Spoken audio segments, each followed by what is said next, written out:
শাহজাহান তন্ময়, লেখনীতে নাবিলা ইক্স, পর্ব সংখ্যা 53। ওরও এসেছে গুনে গুনে 3 মিনিট পর, দরজার সম্মুখে দাঁড়িয়ে, হাতে শরবতের গ্লাস।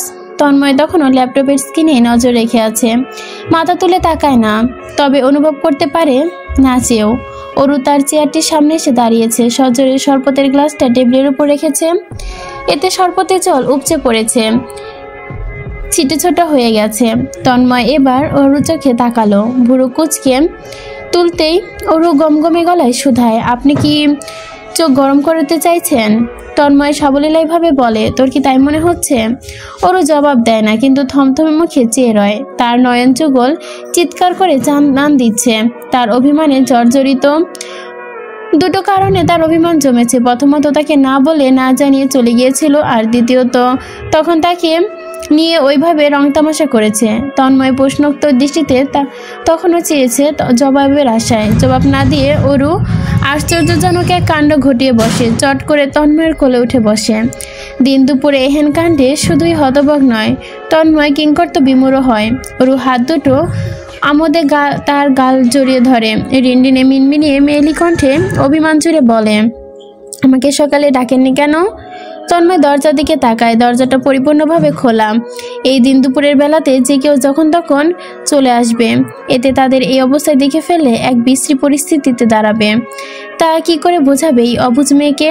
কাণ্ডজ্ঞানহীন অপদার্থ একটা। সে তড়িৎ স্বরে জবাব দিতে তারা দেবার ভঙ্গিতেই বলে, আগে ওঠ, ওইখানে বস, তারপর বলছি।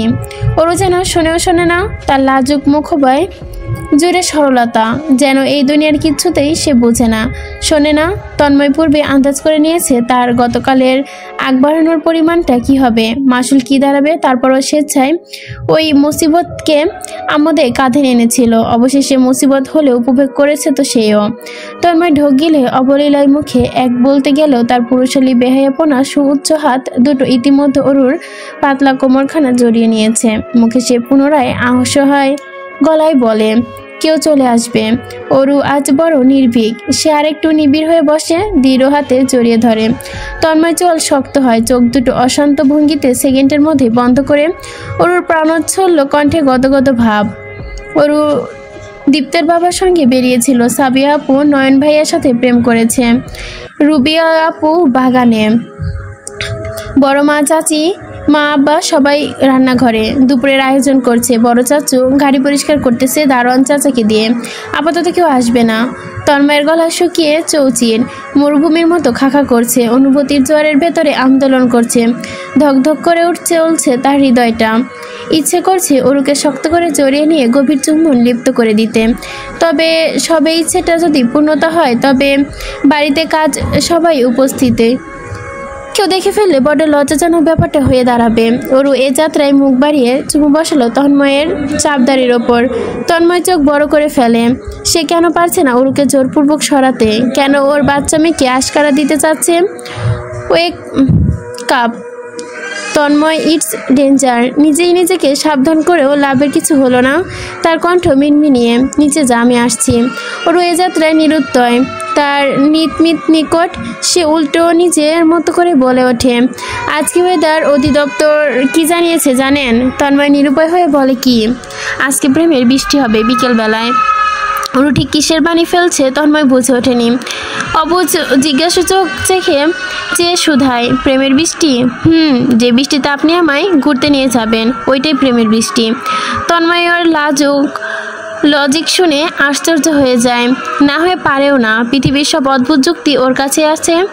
সে অতিষ্ঠ ভঙ্গিতেই ভুরু তোলে। কখন বলেছে ঘুরতে নেবে? আমার তো মনে পড়ছে না। ওরও বেশ নিরীহ দেখায়। আপনি তো জানেন আমি বৃষ্টি কত ভালোবাসি, তাই না? আজ ঘুরতে নিয়ে যাবেন না? তন্ময় দীর্ঘশ্বাস ফেললো। বিরক্তি হাবভাবের ভঙ্গিমা ধরে ওকে আগাগোড়া দেখলো। চোখ রাঙানোতেই ছুতোতে বলল, নেব, ওঠ। ওরও উঠল না, ঠোঁটে ঠোঁট টিপে রেখেছে, যেন এখনো কিছু বলার আছে। তন্ময় নিবিড়ভাবে ওই গোলাপি উষ্ঠদয় দেখে আহরালো, কি বলবি? ওরও ভীষণ লজ্জিত দেখালো। পাপড়ি যুগল সামনে পলক ফেললো, ঠোঁট দুটো নিষ্ঠুরভাবে দাঁতে পিষে ধরেছে।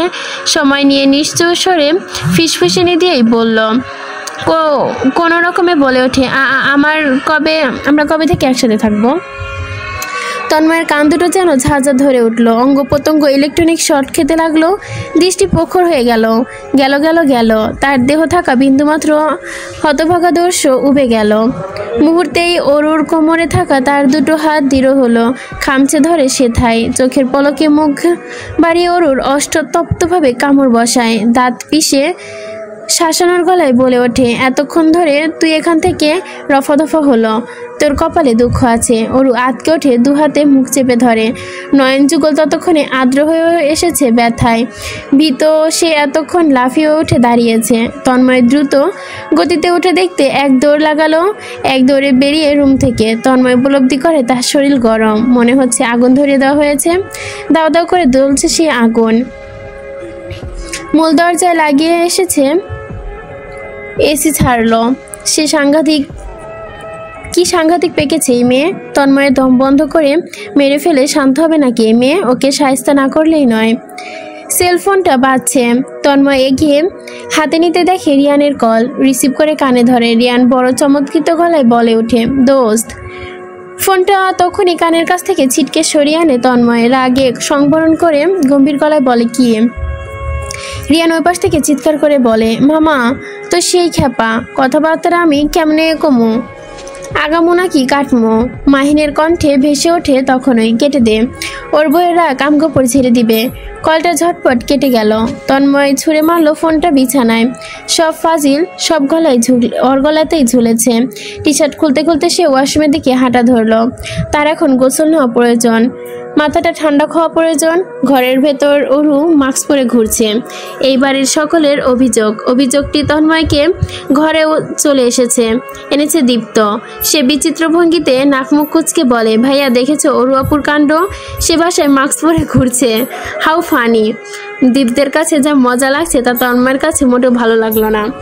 এই মেয়ে তার মানিজ্জত ধুলে মিশে ছাড়বে। কেন মাস্ক পরে ঘুরতে হবে?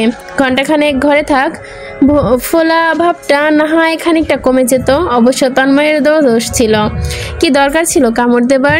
যে অশান্তভাবে উঠে দাঁড়ালো, দ্রুত পায়ে বেরিয়ে গেল ঘর থেকে। পেছনে দীপ্ত ছোটাছুটি, পায়তারর অনুসরণ। সিঁড়িপথ ধরে দেখলো ওর পেছনে রুবি দৌড়াচ্ছে, মাস্ক খুলতে বলছে। তন্ময় হার্ট ব্লক খায়। সে উচ্চস্বরে ধমকায়, পূর্বে যা ঘটে। রুবি মাস্ক খুলে অরুর মুখে নিবিড়ভাবে দেখছে। লিভিং রুমে তখন স্বয়ং তার পিতা শাহজাহান মোস্তফা বসে। বড় বিনয়ী উৎসুক নিশ্চিত গলায় জিজ্ঞেস করে, কি হয়েছে মামুনি, কোনো সমস্যা? তন্ময়ের ইচ্ছে করে উদাস গলায় বলতে, তোমার মামুনিকে আমি শাহজাহান তন্ময় কামড়ে দিয়েছি, এখন কি করবে করো, এটাই তো তোমার মামুনির সমস্যা। খাবার টেবিলে সবাই বসা। খাওয়া দাওয়ার পর্বটি শেষে আনন্দ সহিত চলেছে বলে মনে হচ্ছে। দেওয়াল ঘড়িটি তখনও 2টো বাজতে 12 মিনিট বাকি। বজ্রপাতের ধ্বনি ভেসে বেড়াচ্ছে। বৃষ্টি হবে শীঘ্রই। খাওয়া দাওয়ার ফাঁকে ফাঁকে মিটিমিটি হাসছে সাবিহা, রবি, আকাশ। ওদের এহেন রং তামাশার মুখে ওরও লজ্জায় মাথা নুইয়ে রাখলেও তন্ময় বড় সাবলীলয় ভঙ্গিতেই আছে, যেন ওদের হাসিতে তাদের দুজনকে ঘিরে না, কিন্তু নিজের মতোই খেতে ব্যস্ত সে। এমনকি আহমরি পাত্তাও দিচ্ছে না নিজের পিতামহাশয় শাহজাহান মোস্তফাকেও। মোস্তফা সাহেবের মুখমণ্ডলের অবস্থা বেশ একটা সুখকর নয়। গুরুগম্ভীর তার মুখশ্রীর হাবভাব। তেরছাভাবে ছেলেকে পরখ করে নিচ্ছেন ক্ষণে ক্ষণে। তার ক্ষীণ দৃষ্টির প্রভাবটুকু তন্ময় অনুভব করেও অবুঝের মতো ভান ধরে আছে। সংকোচনীয় ব্যাপারটি ঘটে গেছে, তা গেছেই, এখন আর কি করার? নিজের বউকে চুমুটুমু আদর কামড় না হয় খেয়েছে, তাতে কি আর এমন হয়েছে? তাই বউকে সে চুমু খাবে নাকি কামড় খাবে, তার কৈফিয়ত কি তাকে দিতে হবে নাকি? এক ফাঁকে বোকাচোকে এবার ওরুকেও দেখে নিয়েছে। অপদার্থটা মাথা নুইয়ে হাঁসফাঁস করছে। এত লজ্জায় যদি পাবি তাহলে নেমেছিলি কেন নিচে? কে জোর করেছিল ওকে ড্যাং ড্যাং করে এসে সেদে সেদে লজ্জা মাথা পেতে নিতে? ওর মাথার ভেতরে আসলে কিছু নেই, গাধা একটা। খাওয়া দাওয়া শেষে তন্ময় যেতে নিয়ে আরেকবার ফিরে চায়। ওরু এখনো বলদের মতো খাওয়ার প্লেট নিয়ে বসে আছে। দুলোকমা কোনো রকমে হয়তোবা মুখে তুলেছিল। বাদরগুলো খাবারগুলোই মনোযোগ সহকারে আঙ্গুল বোড়াচ্ছে। আশ্চর্য, খেয়ে দিয়ে ঘরে যাবে তা না, ঠোঁটে কাটা মুখ নিয়ে আমোদের মতো বসে আছে। তবে তন্ময় এক প্রকার বাধ্য হয়ে ধমকে ওঠে, এভাবে খাবার নিয়ে বসে আছিস কেন, খেদে ওঠ। ওরও চমকে ওঠে, মুহূর্তেই চোখ তুলে তাকায়। দৃষ্টিতে দৃষ্টি মিলে ঘটে 1 সেকেন্ডে, পর মুহূর্তে মুখ বাঁকিয়ে সে নিজে খাবার বুনতে শুরু করে পূর্বের ন্যায়। অনাগ্রহী তন্ময়ের আদেশ শুনেছে। তন্ময় এক মুহূর্ত দাঁড়ায় না, ত্বরান্বিত পদচারণে সিঁড়ি বেয়ে ওপরে উঠে আসে। সুযোগ পেলে দেখা যাবে তার ঘাড় ধরে ধরে বসেছে মোস্তফা সাহেব। তার মুহূর্ত সম্মুখীন না হয় উত্তম। রুমে ফিরে আধপোড়া ফর্মটা পড়ার প্রস্তুতি নিল সে। তখন এই নামলো ঝুম বৃষ্টি। তার ইজি চেয়ারটা বারান্দায় ঠিক কাছেতেই। সুস্পষ্ট দেখা যাচ্ছে বৃষ্টির উদাসীনতা বিলাসিতা। উদার হাওয়াতে ভেসে বেরোচ্ছে প্রবেশের বৃষ্টির জল। বারান্দার ফ্লোর ভিজে দিয়েছে ইতিমধ্যে। গ্রিল ঝুলানো ছোট ছোট ফুলের টবগুলো থাকা কয়েক ধরনের ফুলের ভেতরটাও ভিজেছে, দুলছে, হাসছে। তন্ময়ের মনে পড়ল অরু সকালে কথাগুলো। ঘুরতে যেতে চেয়েছিল মেয়েটা। অনেকদিন ধরেই ওকে নিয়ে বেড়ানো হচ্ছে না। তন্ময়ের ভার্সিটিতে নিয়ে একদিন ওকে পিক করা প্রয়োজন। বিষয়টা খুবই পছন্দ করে ও। বিশেষ করে তন্ময় একান্তভাবে গিয়ে পিক করবে, এই বিষয়টা খুবই এনজয় করে মেয়েটি। তন্ময় বুঝে সবই। সেসব হঠাৎ করে দুপুরের দিকে এসে তরু ভার্সিটিতে পৌঁছেছিল। ক্লাস শেষ করে বেরিয়ে তাকে দেখতে পেয়ে কি খুশি হয়েছিল মেয়েটা। পাশে দাঁড়ানো বন্ধুবান্ধবগুলো কেউই যেন তখন আর এখন চোখের দৃষ্টি নেই। শুধু তন্ময় বসবাস করছিল ওই মণিকোঠাতে। সেই হাস্যদৃষ্টি মুখবরণ কথা ভাবলেই এখন আনন্দের জ্বরে বয়ে তার হৃদয়ে। অথচ কাজের চাপে আজকাল সময় দিতে পারছে না ভেবেই তন্ময় দীর্ঘশ্বাস ফেলে। দেওয়াল ঘড়িতে দৃষ্টি বুলিয়ে নেয় আরেকবার। এখনো আসছে না যে? বৃষ্টি নেমেছে মিনিট 5 হলো। ও কি দেখেনি এখনো? তন্ময় গুনে গুনে আরো 5 মিনিট অপেক্ষা করলো, তবুও ওর দেখা পাওয়া গেল না। অবশেষে সে নিজে উঠে দাঁড়ালো। নিশ্চিত অভিমান করে বসে আছে। অভিমান ছাড়া আর কি বা পারে? ওয়ালেট, ফোন, গাড়ির চাবি হাতে নিয়ে বেরিয়ে পড়ল তন্ময়। ওর রুমের দরজা খোলা, ভেতরে কেউ নেই। তন্ময় সিঁড়ি ডিঙিয়ে নিচতলা নেমে আসে। ড্রয়িং রুমে বসে আছে মোস্তফা সাহেব, আনোয়ার সাহেব এবং ওহি সাহেব। সাপ লুডো খেলছে 3 ভাই, চা খাচ্ছে আর আলাপ জুড়েছে ব্যবসায়িক কর্মকাণ্ডে। ওরুকে কোথাও দেখা গেল না। তন্ময়ের ভুরুদয় কুচকে দীপ্তকে ডাকলো গলা তুলে। দীপ্ত রান্নাঘর থেকে ছুটে এলো, মুখ তখনও ঠাসা মিটবল দিয়ে। জাবেদা বেগম আজ মিটবল বানাচ্ছেন। তার হাতের বানানো মিটবল কম বেশ সবার কাছে সুস্বাদু মনে হয়। তার হাতে বানানো এই মিটবলগুলো অসাধারণ খেতে। দীপ্ত সবসময় খেয়ে টেস্ট করেছিল রান্নাঘরের বেসিনের ওপর বসে। তন্ময় ওর সম্পর্কে শোধাতেই দীপ্ত হাত উঁচিয়ে দেখায় সাবিয়ার রুমের দিকটা। তন্ময় পুনরায় শিবিয়ে ওপরে উঠে আসে। সাবিয়ার রুমের কাছাকাছি গিয়েই তার পাঁচড়া থেমে যায়। রুবি দুষ্টুমি সুরে রঙ্গ করে বলছে, কিরে চুপ করে আছিস কেন? বল বল বল, আমাদের খুলে বল, কি হয়েছে? আমরা যা ভাবছি তাই বুঝি? তন্ময় ভাইকে দেখে কিন্তু রোমান্টিক মনে হয় না। ভাই তোকে ধরে চড়িয়ে পালাচ্ছে, এতটুকুই আমার চিন্তা ভাবনায় সীমাবদ্ধ। এর থেকে বেশি সম্ভব হচ্ছে না। হাসাহাসির একটা ঝড় বইল রুবির বাক্যগুলো শেষ হতেই। সেখানে আকাশের কণ্ঠে হাসির ধ্বনিও মিশ্রিত। তন্ময় কপালে ভাঁজ দৃঢ় হলো। সে পদচরণে ফেলে এগোয়। ওরুর অসন্তুষ্ট গলা স্বর শোনা গেল। বড্ড বিরক্ত মিশে বচনভঙ্গিতে বলল, তোমরা কি এখনো পড়নি? ডু নট জাজ, I do by its cover. আমার তন্ময় ভাই কেমন তা আমি আসলে জানলেই হবে, তোমাদের জানার কোনো প্রয়োজন নেই। সাবিয়া সমহত পোষণ করে তৎক্ষণাৎ সহমত দিল। আমি ভাবির সাথে একমত, সহমত পোষণ করলো সে। এবারও হাসলো সকলে। ওরুকে ভাবি ডাকা যেন অন্যতম হাস্যকর ব্যাপার স্যাপার। এই যে রূপী হাসতে হাসতে বলেই ফেললো, ভাবিটা আমাদের খুব ছোট হয়ে গেছে। ওর কণ্ঠ জুড়ে রাগের বহিঃপ্রকাশ। তোমরা ভীষণ খারাপ আর দুমুখ। তোমরা দুর্বলকে পিষে মারো আর শক্তিশালীদের ভয় করো। যাও না গিয়ে তন্ময় ভাইয়ের সামনে রং তামাশা করো, দেখি কত সাহস। আকাশ এসে রসিকতার সুরেই বলল, কি রে ওরু, এখনো তন্ময় ভাই বলছিস? তোর কি ভাই হয়? কেন হয় না? তন্ময় এবারে দরজার সম্মুখে এসে দাঁড়ালো। দরজাটা সটানভাবে খোলা ছিল। তাকে দেখে পিনপতন নীরবতা সেকেন্ডের জন্য। সাবিয়া তড়িৎ পেছনে ঘুরে ইতিমধ্যে টেবিল গোছাতে ব্যস্ত হয়ে পড়েছে। রুবি মাথা নিচু করে বাথরুমে ঢুকে গেছে। ধমসে খেতে চায় না। আকাশ ফোন টিপতে টিপতে বিছানায় বসে পড়েছে। মুখ তখনও তার দুষ্টু হাসি। ওর সবগুলো দুমুখোর কর্মকাণ্ড দেখে ভিঞ্চি কাটে। কত বড় দুমুখ সাপ সবগুলো। এখানে তন্ময়ের সামনে এমন সব দুষ্টু কথাবার্তা বলতে পারে না। ভালো সাজার মানে কি? তন্ময় অরুর চোখে দেখে অরুর ভোতা মুখটা অসন্তুষ্ট ভঙ্গিতে দাঁড়িয়েও আছে ঠাই। যে তন্ময় না ডাকলে এক পাও নড়বে না। তন্ময় অসহায় কণ্ঠে ডাকে, দাঁড়িয়ে আছিস কেন, আয়। অরু এবার মাথা তুলে চায়, মুখ বাঁকায়, তবে কথা শোনে। হনহনিয়ে বেরিয়ে আসে রুম থেকে, সিঁড়ি বেয়ে আগে নেমে যাচ্ছে। আনোয়ার সাহেব মেয়ের তাড়াহুড়ো দেখে গলা তুলে সাবধান করলেন। ওহি সাহেব শোধালেন, বাইরে যা বৃষ্টি। মামুনি, কই যাচ্ছ তুমি? তিন ভাইয়ের প্রশ্নবোধক দৃষ্টি আপাতত অরুর পানে। তন্ময় পিছু পিছু নেমে আসে। অরু হয়ে জবাব সেই দেয়, একটু বেরোচ্ছি ওকে নিয়ে। আনোয়ার সাহেব দারুণ খুশি দেখালেন, তাই বুঝি? বেরিয়ে পড়ো তাহলে, ঘুরে ফিরে বৃষ্টি বিলাস করে আসো, তবে বৃষ্টিতে ভিজো না যেন।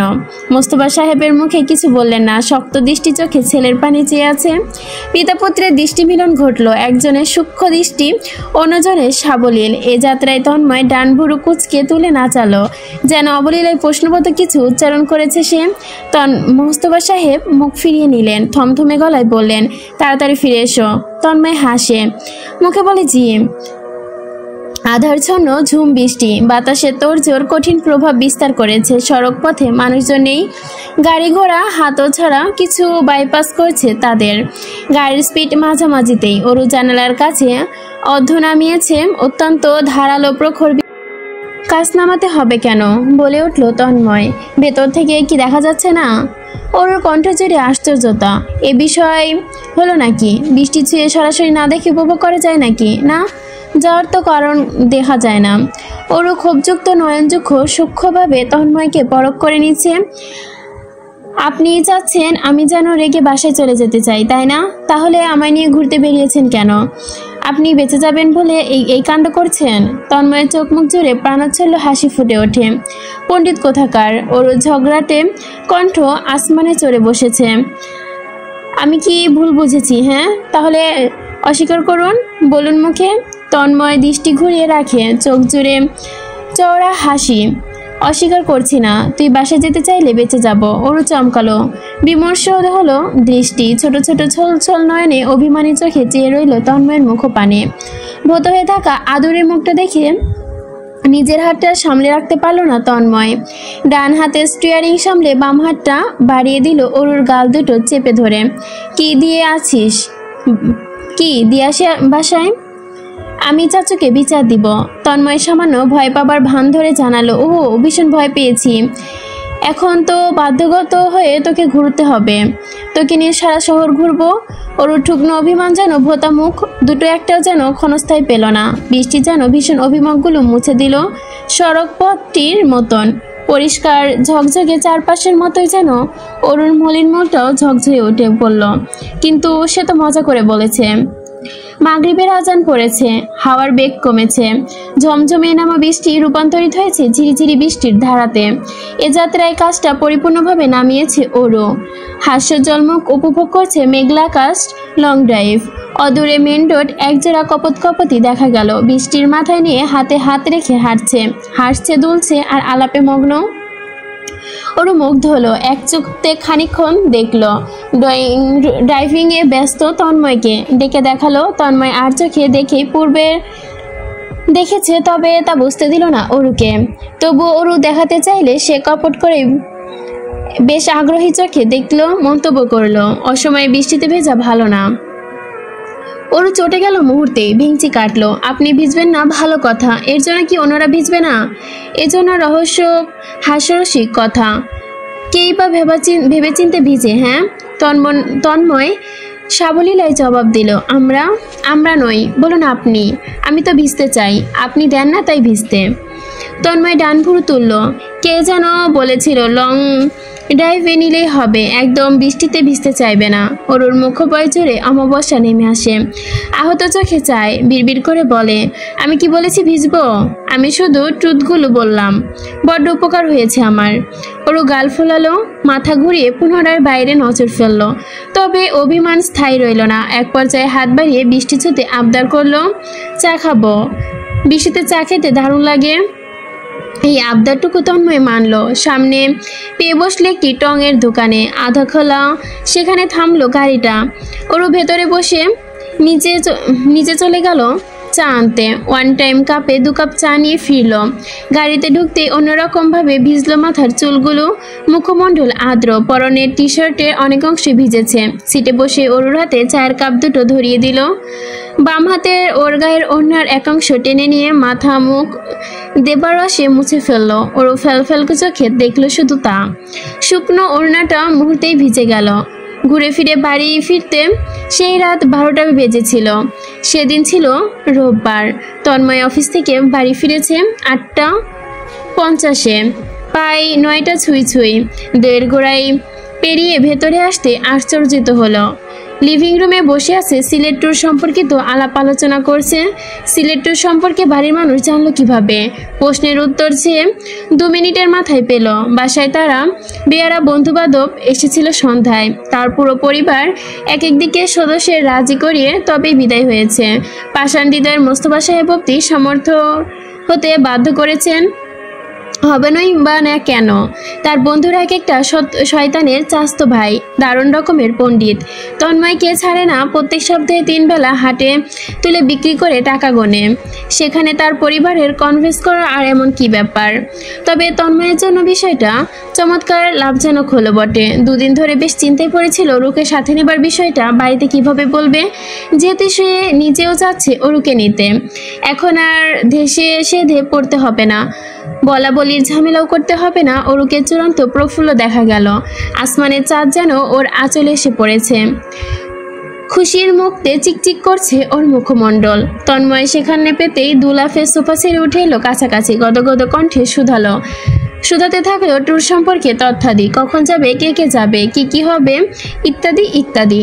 তন্ময় সিঁড়ি বেয়ে উঠছে। ওরও বিড়াল ফিক উতলা হয়ে স্বেচ্ছায় নিজ হাতে নিয়েছে। পিছু পিছু সিঁড়ি বাইতে বাইতে তন্ময়ের পদচারণের সঙ্গে চরণ মিলিয়ে মুখ দিয়ে বেরোচ্ছে একের পর এক প্রশ্ন। তন্ময় প্রত্যুত্তর করছে না। তার সত্যিকার অর্থে জবাব দিতে মন চাচ্ছে না। ওর তোতা পাখির মতন পকপক করতে থাকা উষ্ঠদয়ে চুমু খেতে মুখ বন্ধ করে দিতে ইচ্ছে করছে। পরিবারের সম্মুখে তো তা সম্ভব না। বসবার ঘরে উপস্থিত সকলে অনাকাঙ্ক্ষিত দৃষ্টিতে আপাতত তাদের উপরেই চেয়ে রয়েছে। পরিবারের সম্মুখে কিছু না বলে তন্ময় তাই উঠে চলে যাচ্ছে। তন্ময় অনুভব করতে পারছে এই তো আর চোখে একটিবার তাকিয়েছে। আনোয়ার সাহেব কেমন মিটমিট হাসছে, কণ্ঠ খাদে নামিয়ে মাশাল্লাহ মাশাল্লাহ আওড়াচ্ছেন। মোস্তফা সাহেবের মুখমণ্ডলের অবস্থা আজও অসন্তোষজনক নয়, যা বেস্ট সারপ্রাইজিং। সুমিতা বেগম বেদায় দরুন পড়েছে, নজরও লাগালো সেই দিকে। শেষবারে চেয়ে কক্ষে ঢুকলো। ওরও সঙ্গে সঙ্গে ঢুকলো। তিরিক্ষচ্ছন্ন ভেতরটা। সে অপেক্ষাকৃত বাতি জ্বেলে ওঠার, যা কিছুক্ষণের ব্যবধানে জ্বলল না। আশ্চর্যিত কণ্ঠে তুলে ডাকলো, সময়টুকু পেল না। তন্ময় শক্তপোক্ত বাহুবন্ধনে আবদ্ধ হলো। তন্ময় রীতিমতো ক্রমশ অন্ধকারে এগিয়ে তার পিঠ ঠেলে বন্ধ করে দিয়েছে দরজা। শীতল কৌষ্ঠদয় তুলে ওর গাল দুটো, পরপর আধবোজা নাকটা ওর ছটফটে হাত জোড়াতে রিফ্লেক্সে পড়েছে ফ্লোরে। ফাঁকা হাত দুটো মুহূর্তে যেন মুষ্টিবদ্ধ করে ধরেছে তন্ময়ের মেরুদণ্ডের কাছের মেরুন রঙের শার্টটা। তন্ময় শুধালো আধরে, যাবি সিলেট? ওর জবাব দিয়ে যেন ঠোঁটের মাথায় রাখা। সাথে সাথে সে তরাক ভঙ্গিতে বলল, যাবো তো, আমি ভীষণভাবে যেতে চাই, অত্যাধিক যেতে চাই। তন্ময় শব্দহীনভাবে হাসলো। ওর মুখে ভীষণ কাছে থেকে পুনরায় শুধালো, কতটা? ওরু যেন অধিকারে হিসেব করে ভাবতে লাগলো ঠিক কতটা। মুহূর্তেই তন্ময় সুযোগে সদ্ব্যবহার করে বসলো। স্বেচ্ছায় আসা ঠোঁটটা অরুর মুখের ভীষণ কাছে আবারও মুখটা নিয়ে আসে পুনরায় শুধায়, কতটা? অরু যেন আধারে হিসিয়ে হিসাব করে ভাবল। কিঞ্চিৎক্ষণের মধ্যে চমকে শব্দ করে চুমু খেলো তন্ময় শীতল ওষ্ঠদয়। মুহূর্তেই তন্ময় সুযোগটা সদ্ব্যবহার করে বসল। স্বেচ্ছায় আসা ঠোঁট দুটো আর ছাড়ল না। লম্বা একটা শক্তপোক্ত চুমুতে মেতে উঠল। ওরুর বড্ড চঞ্চল, দুরন্তপনা ফার্স্ট ক্লাস। ঘনিষ্ঠ হলে বড় নড়ানড়ি শেষই হয় না, বহুতে কষ্টে জাপটে ধরে রাখতে হয়। একটু ছাড় দিলে হাঁসফাঁস করে, পালাই পালাই করে বেড়ায়। না চাইতে ঠোঁট দুটো ছাড়ল সে। বাতি জ্বালালো। ওরু অন্যদিকে ফিরে দাঁড়ালো তৎক্ষণাৎ। তন্ময় এক পলক দেখলো ওর লাল টকটকে ঠোঁট জোড়া, গাল দুটো রক্তিম। সে হাসিটুকু গিলে ফেললো। শার্ট খুলতে গিয়ে গম্ভীর কণ্ঠে বলল, তোকে নেওয়ার ইচ্ছে নেই। ওর নিজের ক্ষণিক লজ্জা লাশটুকু চুমুর ব্যাপারটা মুহূর্তে ভুলে বসলো। আহত চোখে ফিরে চাইলো, তড়িৎ পদচরণে কাছাকাছি গিয়ে শুধালো, কেন কেন? বললাম না আমি জ্বালাবো না, যেভাবে বলবেন সেভাবেই চলবো, সারাক্ষণ আপনার সাথে সাথেই থাকবো, যা বলবেন তাই করব, তবু নিয়ে চলুন না প্লিজ প্লিজ প্লিজ। তন্ময় ভুরু নাচালো, যা বলবো তাই করবি? ওর চোখ দুটো পিটপিট করলো। তন্ময়ের চোখে মুখে এবার দুষ্টি খেলে গেল। তো শিওর? ওরও ভেবাচাকা খেলো। শিওর। কিন্তু ওয়াশরুমে যেতে যেতে তন্ময় সতর্কিত দৃষ্টিভঙ্গিতেই বলে গেল, মনে থাকে যেন। ওরও কি খুশি হবে নাকি ভয় পাবে? তন্ময় ভাই তাকে এমন সতর্ক করলো কেন? ভাবনায় বিভোর এসে দরজায় ওইখানটায় পড়ে থাকা রিফ্লেক্সে তুলল। সেটি টেবিলের ওপর রেখে বারান্দার স্লাইড ডোর সরালো। আজকের চারটা দারুণ সুন্দর, কিন্তু ঠিক তার তন্ময় ভাইয়ের মতো। মঙ্গলবারের রাতে বন্ধু বান্ধব সব মিলে কফি শপে একত্রিত হলো। ভার্সিটির 2 বন্ধু এই ট্যুরে জয়েন হচ্ছে। এক্সটেন্টারমেন্ট হবে তাহলে হাই লেভেলের। আলোচনা হচ্ছে সিলেট ট্যুরের সকল ব্যাপার স্যাপার নিয়ে। বেশ কষাকষিকর পর ট্যুরের তারিখ ভেবেচিন্তে ফেলা হলো 14তে, ঠিক বৃহস্পতিবার। আজ থেকে 3 দিন পর। তবে কিসে করে যাবে? স্লিপিং বাস নাকি গাড়ি নাকি প্লেন? সচরাচর ব্যবসায়িক কাজে প্লেনে যাওয়া আসা হয় সকলের, তাই প্লেনে অপশন ক্যান্সেল। দ্বিতীয় স্লিপিং বাস। তবে মাহিনের কাছ থেকে ঝামেলা মনে হলো। তার মতে মাইক্রো গাড়ি হলে ভালো হবে, সকলে নিজেদের মতো আনন্দ উল্লাস করতে পারবে। শেষমেশে মাহিনের কথা মতো ডিসিশন না হলো তারা 14 তারিখ বৃহস্পতিবার দুপুরবেলা বেরোচ্ছে সিলেটের উদ্দেশ্যে। রুস্তমদের একটি বাগান বাড়ি আছে, ওইখানে উঠবে। অবশ্য সিলেটে তন্ময়ে সহস্রবার গিয়েছে নানা বাড়ির উদ্দেশ্যে, তবে এই বাড়িটা ভিন্ন। এবার একান্তভাবে যাচ্ছে অরুকে নিয়ে। বন্ধু বান্ধব তো শুধুমাত্র তার ছোতা, আসল কারণ তো তার প্রেয়সী। বৃহস্পতিবার 14 তারিখ।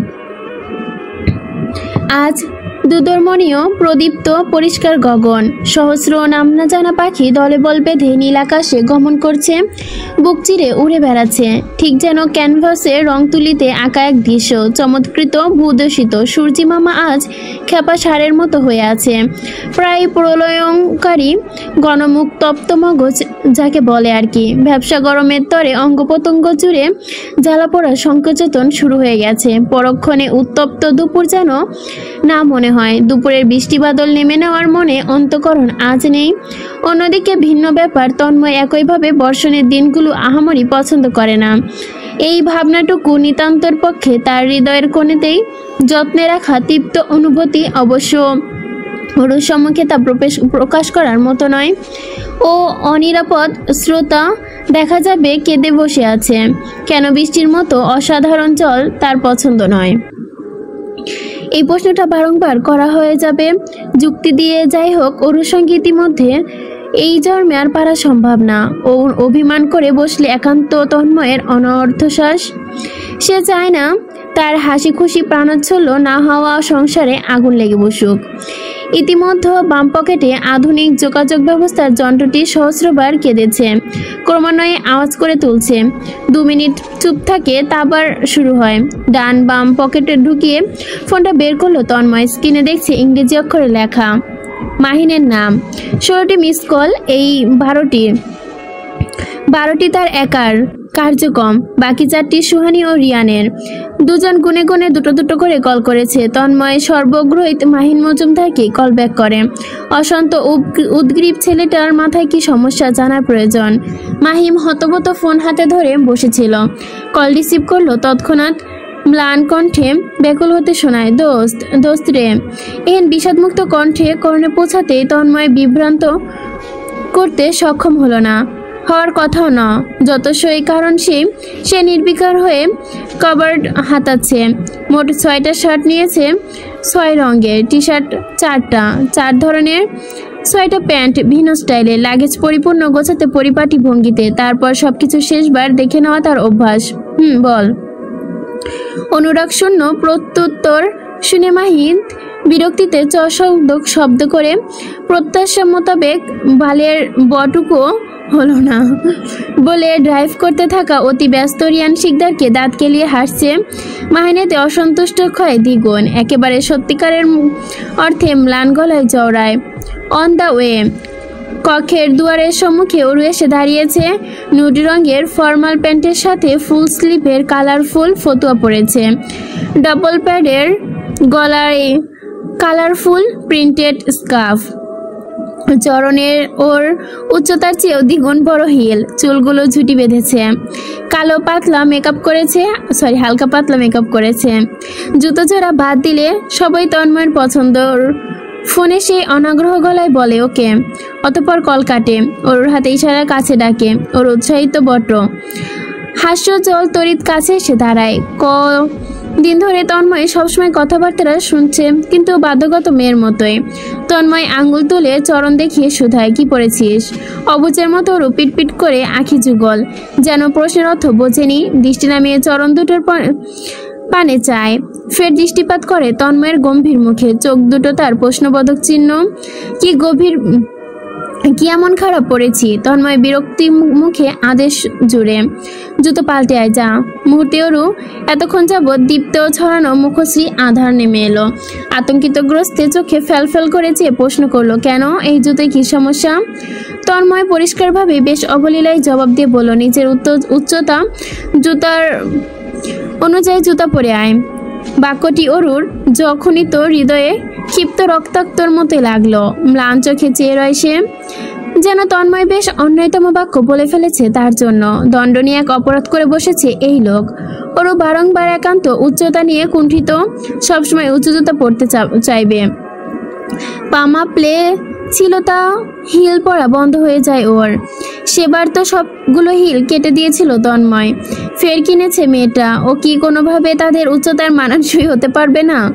বিষয়টা মস্তিষ্কে আসতে হাসি পায়, কারণ ওর উচ্চতা ঠিক তার বুক অব্দি। বিষয়টাকে সর্বদাই আনন্দ দেয়, উচ্ছ্বাস অনুভব করায়। ইচ্ছে মোতাবেক ওর গোবর ভর্তি মাথা অনায়াসে ধরা যায়। বোকা কোথাকার। তন্ময় এবারে উঁচু গলায় ধমকে ওঠে, যাচ্ছিস না কেন? স্লিপার ধরনের জুতা পরবি। 1 ইঞ্চির উঁচু হলে খবর আছে। অরুণ নাকের ডগা যেন ফুলে ওঠে। ছল নয়ন যুগল কেঁদে ফেলার আগাম বার্তা। অভিমানে বুক ফুলিয়ে, যাব না। এরপর হনহনিয়ে বেরিয়ে গেল। তন্ময় শব্দহীন হাসলো, তবে মাথা ঘামালো না। ওকে তার জানা আছে ঠিক সময় মতো ঝুঁকি দিবে। এইটুরও মিস দেবার মতো মেয়ে নয়। ল্যাগেজ লক করে দেওয়াল ঘড়ি দেখলো তন্ময়, 2:30। 10 মিনিটের মধ্যে মাইকো আসবে। সে ডাইনিং থেকে হাত ঘড়িটা তুলে পরে নিল। চুলে ব্রেকবাস্ট ছোয়াল করলো, পারফিউম ছিটালো। ওয়ালেট পেছন পকেটে ভরে রাখলো। ফোনটা তুলে নিল। বাম হাতে লাগেজ টেনে বেরোলো কক্ষ থেকে। ওর বাইরে দাঁড়িয়ে নতমুখে লাগেজ হাতে। খেয়াল করতেই দেখা যাচ্ছে অভিমানে মুখ ফুলিয়ে বসে আছে। চরণে স্লিপার জুতো। তন্ময় হাসে, ডাকে আয়। ওরও এগিয়ে আসে। তন্ময়ের গাল টেনে ধরে আদুরের ভঙ্গিতে ললাটে একটা চপাটপ চুমু বসিয়ে দেয়। মৃদু গলায় জানায়, তোর আমার এই উচ্চতার ডিফারেন্স দেখলে আমার খুব ভালো লাগে। এই যে তুই আমার বুক বরাবর, এটা আমার প্রশান্তি দেয়। তাই তো বললাম। ওরও আশ্চর্যিত হয়। কিঞ্চিত মস্তিষ্ক থেকে সংযোগ বিচ্ছিন্ন হয়েছে।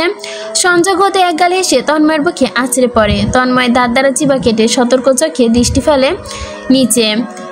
এবং কথায় আছে, যেখানে বাঘের ভয় সেখানেই সন্ধ্যা হয়। একই বিষয় ঘটেছে। মোস্তফা সাহেব বাকরুদ্ধ, ইতিমধ্যে মাথা ঘুরিয়ে ফেলেছে। হতাশ তন্ময় চোখ বুজে কপালে চেপে ধরেছে। কবে যে ওর জ্ঞান বুদ্ধি হবে? 2 হাতে আলতোভাবে সরিয়ে দেয় ওরুকে। জাবেদা বেগম খেতে রেখেছেন উচ্চ কণ্ঠে। তন্ময় তড়িৎ সিঁড়ি বেয়ে নিচে নেমে ওর প্রাণোচ্ছল্য রূপান্তরে চেয়ে আছে কৃচ্ছিত রূপের এক বুক অভিমানী মেয়েটিকে। যেন এই মেয়ে নয়। হেলে দুলে হুমড়ি খেয়ে নিচে নেমে আসছে তন্ময়। জাবেদা বেগম লাঞ্চ বক্স তৈরি করছেন 4টি। কয়েকবার খাবার বানিয়েছেন। এর মধ্যে অরুর পছন্দের মোমোসও আছে। সুমিত্রা বেগমও একটি চমৎকার ডিশ প্যাক করেছেন। আনোয়ার সাহেব মেয়ের জন্য সামান্য বিচলিত বটে। চঞ্চল মেয়েটা দূরে ছাড়লে অতঃপর মনটা খচখচ করে।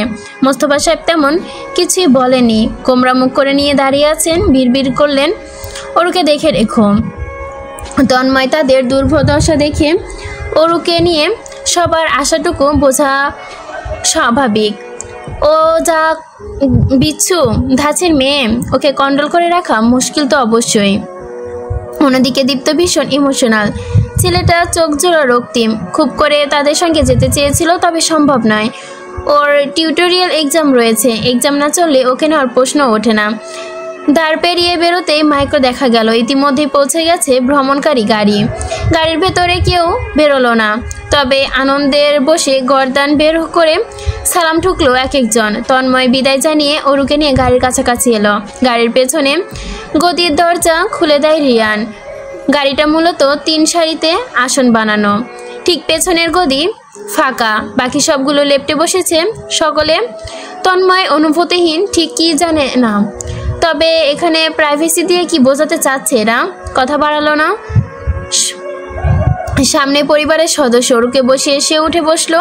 অরু জানালার কাছ নামিয়ে হাত নাড়াচ্ছে, তার সজীব মুখশ্রী সূর্যের কিরণ পড়েছে। সেই দৃশ্য দেখে আনোয়ার সাহেব অসহায় ভঙ্গিতে মাথা নাড়লেন, হেসে বড় ভাইকে উদ্দেশ্য করে বললেন, মেয়েটা যে এত তন্ময়ের পাগল আমি বুঝতে পারিনি আগে। মোস্তফা সাহেব গম্ভীর মুখেই রইলেন, মনে মনে ব্যঙ্গ করে বললেন, আর আমার অপদার্থ ছেলেটা যে কত পাগল তোর মেয়ের জন্য তা জানলে তুই হার্ট ব্রেক খাবি। গাড়িটা ধীর সুস্থে শাহজাহান বাড়ির দোরগোড়া পেরিয়ে বেরিয়ে গেল। গাড়িটা এখনও কেমন নীরব নির্জীব লাগছে। অরু তন্ময়ের বন্ধু বান্ধব 7 জন্মের আগে থেকেই চেনে। সামনাসামনি পরিচয় পূর্বে একবার মাত্র হয়েছিল, তাও তাদের সহস্র আবদারের পর জনাব শাহজাহান তন্ময় রাজি হয়েছিলেন, তবে দিয়েছিল সজস্র সতর্ক বার্তা। সেসব পালনের প্রতিশ্রুতি নিয়েছে তাদের বন্ধু দল। অরুকে নিয়ে এসেছে তাই তন্ময়। এর অবশ্য কারণও আছে, বন্ধু বান্ধবের মুখ দিয়ে ট্রেনের গতিতে কথা চড়ে না জানি কি বলে ফেলে, তাই তো এমন কাণ্ড। এসব অরু শুনলে বসলে বিপদ। বিপদ অবশ্য তন্ময় বন্ধু বান্ধবের নয়, তার উল্টো তন্ময়ের বিপদে ফেলতে মুখিয়ে আছে। তাই আজ অরুকে পেয়ে মাহিন উৎসুক বড়।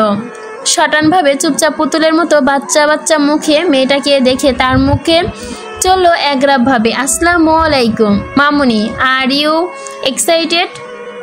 অরু আশ্চর্য হলো এই সম্বোধনে। তাদের মামুনি হলে কি তন্ময় ভাইয়েরও সে মামুনি? তৎক্ষণাৎ প্রশ্নবোধক চোখে মাথা ঘুরিয়ে তন্ময়ের পানে চাইল। তন্ময় তখন চল শক্ত করে চোখ রাঙিয়েছে মাহিনেকে, শক্তপোক্ত চাহনি জানান দিচ্ছে, তোকে জাস্ট পিষে খেয়ে ফেলবো। মাহিন বোঝার মতো করে জিভ কেটে সংশোধন করে ফের, ও সরি মাই মিস্টেক, আসসালামু আলাইকুম ভাবি, আর ইউ এক্সাইটেড? ওরও বোঝানোর মতো হেসে মাথা দোলালো। সালামের জবাব দিয়ে বাধ্যগত গলায় বলল, জি ভাইয়া, অনেক এক্সাইটেড। সুহানির সামনে ছিল, আপাতত পিছে ঘুরে আসে অরুকে দেখতে, শব্দ করে হাসছিল। এ যাত্রায় অরুর গাল দুটো ধরে টেনে বলল, এদিকে একদিক দিয়ে মামনি ডাকটা ভুল নয়, তুমি অনেক ছোট, তন্ময়ের বাচ্চা বউ বানিয়ে আমাদের ফাঁসিয়ে দিয়েছে।